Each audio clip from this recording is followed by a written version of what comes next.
nửa pi lại.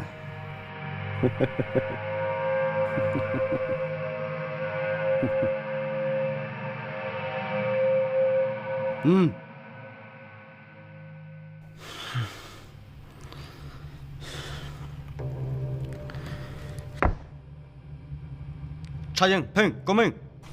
Cô của tài. Cho bây rừng, một sai sai, ô lê trả đồ cho bây sừng tơ. Hù cả tổ rừng cho lâu mù. Hóa tài. Tổ riêng chưa bé ít tu, hay riêng thì thái sư. Đi rút lên nụ dân rú co. Hà cơ lúc vào lòng được nô.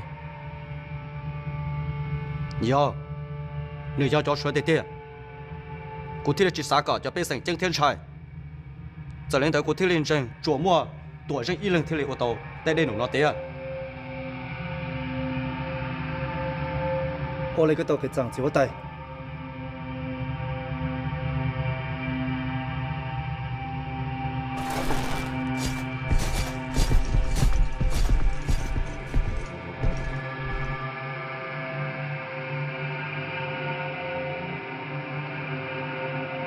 Bây giờ mua lần từ bao giờ còn là thế? Chỉ một lần từ bao, chủ yếu của sư. Thầu của đại thanh người đã chỉ sĩ, của chiến linh giác khá tốt nó sư. Rong. Ê, chỉ có tài.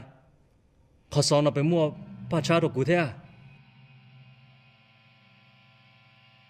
Mua.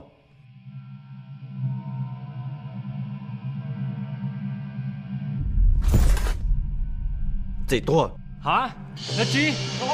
Có gì không? Sao lên nó? Cho con mua! Bao của!